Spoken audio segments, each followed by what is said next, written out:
నమస్కారం. ప్రస్తుతం మనతో పాటు ప్రముఖ ఆధ్యాత్మికవేత్త, ప్రముఖ జ్యోతిష పండితులు ముల్లపూడి సత్యనారాయణ మూర్తి గారు ఉన్నారు. ఆయనతో మాట్లాడేద్దాం. నమస్కారం గురుగారు. నమస్కారం అమ్మా సృజన. గురుగారు, సంకటహర చతుర్థి ఏ రోజున వచ్చింది, అలాగే ఆ రోజు చేసుకోవాల్సిన పూజా విధానం గురించి తెలియజేస్తారా?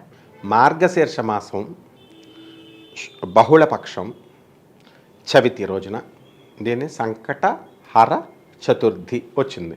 ఎప్పుడిది 2023 సంవత్సరంలో, అంటే లాస్ట్ పండగ అని చెప్పుకోవచ్చు మనం. డిసెంబర్ 31 రోజున అందరూ మన చక్కగా పార్టీలు చేసుకుంటారు కదా, అదే రోజున ఈ సంకటహర చతుర్థి వచ్చింది. అయితే సంకటము అంటే ఏంటి? కష్టాలు, కష్టము అని అర్థం. సంకట. వెంకట, వెంకటేశ్వర స్వామిని వెంకట, వేం అంటే కష్టాలను కట్ చేసేస్తాడు వెంకటేశ్వర స్వామి, కష్టాలను తీసి పారేస్తారు.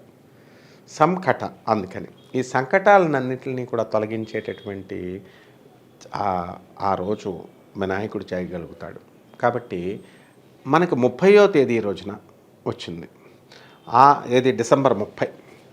ఆ రోజు ఏమి వారం వచ్చింది? మనకి శనివారం వచ్చింది. ఆ రోజు ఉదయం 8:16 వరకు తదియ గడియలు ఉన్నాయి. అంటే 8:17 నుంచి చవితి స్టార్ట్ అయిపోయింది. అందుకని ఆ రోజంతా చవితే. నెక్స్ట్ డే మళ్ళీ మనకు ఆదివారం వచ్చింది. 31వ తేదీ ఆదివారం. ఆ రోజు ఉదయం 10:16 వరకు ఉంది చవితి. కాబట్టి మనము 2 రోజులు జరుపుకుంటాం. మెయిన్గా ఏ రోజున జరుపుకోవాలి అంటే, నార్త్ ఇండియన్ సాంప్రదాయం ప్రకారం ఉదయం ఏ తిథి ఉంటే అది. మనకు 30వ తేదీన ఉదయం సూర్యోదయం అయ్యేసరికి ఏది ఉంటుంది? తదియా ఉంటుంది. మరి 8:16 వరకు ఉంది కాబట్టి ఆ రోజు తదియ కింద లెక్కేసేస్తారు నార్త్ ఇండియన్స్. మరి మనం ఏం చేస్తాము? నెక్స్ట్ డే రోజున ఈ 8, 10, 17 వరకు ఉంది కాబట్టి మనము చవితి అంటాం. కాబట్టి 31వ తేదీన జరుపుకుంటారు. అందుకని 2 రోజులు జరుపుకోవచ్చు, తప్పేం లేదు. ఆ రోజున ఏం చేయాలండి అంటే, కుడుములు వండాలి వినాయకుడికి. లడ్డూలు తీసుకురావాలి, గరికి గడ్డి తీసుకురావాలి, తంగేడు పుష్పాలు తేవాలి, ఉత్తరేణి పువ్వులు తేవాలి. ఈ పువ్వులు తెచ్చి స్వామివారికి చామంతి, పూబంతి ఈ పుష్పాలతో మనం ఈ వినాయకుడికి చక్కగా సంకటహర వినాయక స్తోత్రం అని ఉంటుందన్నమాట. ఆ స్తోత్రాన్ని చదివి, అది రానిటువంటి వాళ్ళు ఓం గం గణపతయే నమః అనే మహామంత్రాన్ని మనం ఉచ్చారణ 108 సార్లు చేసుకోవచ్చు. ఓం గణేశాయ నమః. లేకపోతే ఈ విధంగా కనుక చేసినట్లయితే మానవుడికి ఎన్నో జన్మల నుంచి కష్టాలు ఉంటాయి. కేవలం మనం ఏదో వారం రోజుల కష్టం, 2 రోజుల కష్టం కాదు. ఒక వ్యక్తి నాకు తారసపడ్డాడు. ఆయన ఏమంటాడంటే, సార్ నేను నిత్యదరిద్రుడిని, నాకు ఎప్పుడు కష్టాలే సార్. మా చిన్నప్పుడు నా తల్లి చచ్చిపోయింది, తండ్రి చచ్చిపోయాడు. మేనమామలు పెంచడానికి వస్తే వాళ్ళు చచ్చిపోయారు. ఇంకా వాడి కష్టాలు ఇంకా ప్రపంచం పాపం చాలా బాధ వేసింది నాకు. అంటే అన్ని కష్టాలు, అంతకంటే భయంకరమైనటువంటి కష్టాలను కూడా వినాయకుల వారు ఇలా లెఫ్ట్ హ్యాండ్తో తీసేస్తాడనమాట. కష్టాలంటే మనం డబ్బులు రాకపోతే ఇన్ టైము గవర్నమెంట్ ఎంప్లాయీస్కి జీతం 2 రోజులు 2 రోజులు కూడా కాదు, 1 డే లేట్ చేశారనుకో, అబ్బో ఇది చాలా కష్టం అని చెప్పేసి ఇస్తారనమాట గవర్నమెంట్ ఎంప్లాయీస్. కాబట్టి ఎందుకని డబ్బు పుష్కలంగా వచ్చేది, 1 రోజు రాకపోయేసరికి లేట్ తట్టుకోలేరు వాళ్ళు. అలాగే వ్యాపారస్తుడు, వాడికి కొన్ని కోట్ల రూపాయలు వస్తున్నాయి అనుకోండి, ఓన్లీ 1 రూపీ. బాటా వాడి స్ట్రాటజీ చూడు, 99 రూపీస్ 99 పైసే. అంటే ఇంకా ఒక పైసా తక్కువ అనమాట 100 రూపీస్కి. ఆ 90 పైసలు 99 పైసలు ఎవడు అడిగాడు. అది స్ట్రాటజీ అంటారు, బాటావాడి స్ట్రాటజీ. సో అలా ఈ వ్యాపారస్తులందరూ కూడా 1 రూపీ అవతల కస్టమర్ ఇవ్వలేదనుకో, వాడు సకల కష్టాలు వచ్చేసిన వాడు, పెళ్ళం వదిలేసిన వాళ్ళే డిప్రెషన్లోకి వెళ్ళిపోతారు వీళ్ళు. సో ఇటువంటి కష్టాలు కాకుండా జెన్యూన్ కష్టాలు ఎవరికైతే ఉన్నాయో వినాయకుడు తీరుస్తాడు. వినాయకుడితో సాధ్యం కాని పని ఏది ఉండదు. ఎందుకని? ఆయన పార్వతీపుత్రుడు. ఇప్పుడు జనరల్గా మన పిల్లలు ఎవరైనా సరే తల్లిదండ్రుల్ని, మమ్మీ ముఖ్యంగా తల్లిని, అమ్మ నాకు ఈ పని కావాలి అని తల్లిని మించిన శక్తితో అడుగుతున్నారనుకో, ఒక 1,00,000 రూపాయలు ఇయ్యని అడిగాడు అనుకో, ఆమె దగ్గర లేకపోవచ్చు, ఉండు మీ డాడీని అడిగి వస్తానని చెప్పి ఏదో స్టోరీ డాడీకి చెప్పేసి ఆ డబ్బులు పిల్లడికి ఇచ్చేస్తుంది. అందులో డౌటే లేదు. అప్పుడు దాకా ఐ లవ్ యూ అని చెప్పి వీళ్ళు మ్యారేజ్ చేసుకుంటారు. వాళ్ళకి పిల్లోడు పుడతాడు. వీడు పిల్లోడు పుట్టిన తర్వాత ఈ భర్త మీద ఉన్నటువంటి ప్రేమంతా కూడా పిల్లల మీదకి ట్రాన్స్ఫర్ అయిపోతుంది.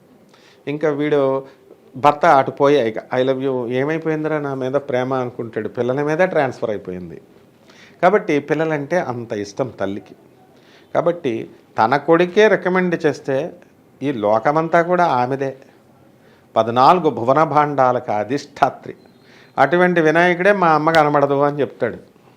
వీళ్ళందరికీ ఇప్పుడు ఉన్నటువంటి ఆధునికమైనటువంటి అందరూ నాకు అమ్మవారు కనబడిపోతుంది, రోజు నేను అమ్మవారితో మాట్లాడేస్తున్నాను రోజు, కానీ నాకు అప్పులు ఉన్నాయి, కొంచెం మీరు ఏదైనా పూజ ఉపాయమో చెప్పండి అని ఇతర గురువులను అడుగుతూ ఉంటారనమాట వీళ్ళు.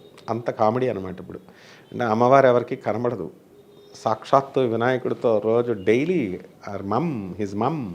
అందువలన ఆయన రికమెండ్ చేస్తాడు. ఆయనకే పార్వతీదేవి నమస్కారం పెడుతుంది. పరమేశ్వరుడు అంత గొప్పవాడు వినాయకుడు. బుద్ధికి తర్వాత విఘ్నాలకి అధిపతి. కష్టాలు ఆయన అధీనంలో ఉంటాయి. ఆయన ప్లీజ్ చేయగలిగితే ఆయన ఏం చేస్తాడు, తీసి పారేస్తాడు. అందుకనే కలౌ చండీ వినాయకౌ అన్నారు. కలియుగంలో చండీదేవి అమ్మవారిని కానీ వినాయకుడికి కానీ పూజ చేస్తే కలియుగంలో వీళ్ళ యొక్క కష్టాలన్నీ కూడా తీర్చేస్తారు అన్నారు. కాబట్టి ఈ రోజున ఎవరైతే చక్కగా మనం లడ్డూలు కుడుములు తయారు చేసేసి వినాయకుడికి నివేదన చేసేసి పేదవాళ్ళకి పంచాలి. ఇవన్నీ మనం తినేయడం కాదు. ఆ వినాయకుడికి చక్కగా గరిక గడ్డితో ఓం గణేశాయ నమః అనే మహామంత్రంతో వీళ్ళు జపం చేసి అష్టోత్తర శతనామాలతో మనం స్వామివారికి పూజ చేసి ఆ స్వామివారికి మనము గణపతికి ఏదైతే ఇష్టమో చవితి రోజున మరి ఈ విధంగా కనుక చేసినట్లయితే మన సకల కష్టాలు పోతాయి. ఇదమ్మ సంకట హర చతుర్థి వ్రతం కూడా ఉంది. ఆ వ్రతం బుక్ కూడా అవైలబుల్. ఆ వ్రతం కూడా శనివారం నాడు చేసుకోవచ్చు వీళ్ళు. అలాగే వ్రతం అందుబాటులో లేని వాళ్ళు నామాంతో మనం ఈ యొక్క పూజ అష్టోత్తర శతనామ పూజ అంతే. అన్నీ ఆవాహ్యామి ధ్యాయామి ధ్యానం సమర్పయామి ఇదే పూజ అంతే. దాంతో ఆయనకి అల్టిమేట్ సరెండర్ అవ్వాలా, అన్కండిషనల్ సరెండరెన్స్ అవ్వాలి. మనకు విజయవాడలో మనం బెజవాడ కనకదుర్గమ్మకి వెళ్ళే దారిలో రథం సెంటర్ అని ఉంటుంది. అక్కడ బ్రహ్మాండమైనటువంటి వినాయకుడిని మెయిన్ రోడ్డుకి ఆక్రమించేసి మధ్యలో కట్టారు వాళ్ళు. ఆ రోడ్ ఎక్స్టెన్షన్లో అది ఆ గుడిని వదిలేసి మామూలుగా జనరల్గా మనం దేవాలయాలను వదిలేస్తాం కదా, ఇప్పటికీ ఉందన్నమాట బ్రహ్మాండమైన పవర్ఫుల్. అలాగే మనకి సంగారెడ్డి వెళ్ళే దారిలో వినాయకుడి గుడి కట్టారు. బుధవారం తెగ ప్రదక్షిణాలు చేసేస్తూ ఉంటారనమాట. అలా చాలా దేవాలయాలు ఉన్నాయి. ఓల్డ్ సిటీలో ఏకంగా లడ్డూతో తయారు చేసినటువంటి వినాయకుడు ఉన్నాడు. అది సంకటహర చతుర్థి వినాయకుడు. ఆయన్ని ఏం చేస్తారంటే లడ్డూతో చీమల పట్టం, అది విచిత్రం. లడ్డూతో స్వీట్తో తయారు చేస్తుంది. ఇప్పుడు కూడా ఉంది, అది హైదరాబాద్లోనే ఉంది ఓల్డ్ సిటీలో. కాబట్టి ఈ విధంగా చేసుకుంటే మన కష్టాలన్నీ పోతాయమ్మా. ఇది సంకటహర చతుర్థి ప్రాశస్త్యం. అలాగే గురువుగారు, సంకటహర చతుర్థి అసలు ఏ రోజున వస్తుంది, అలాగే ఆ రోజు వినాయకుడిని ఏ విధంగా పూజిస్తే మనకి ఫలితం దక్కుతుంది అనేసి చాలా చక్కగా వివరించారు.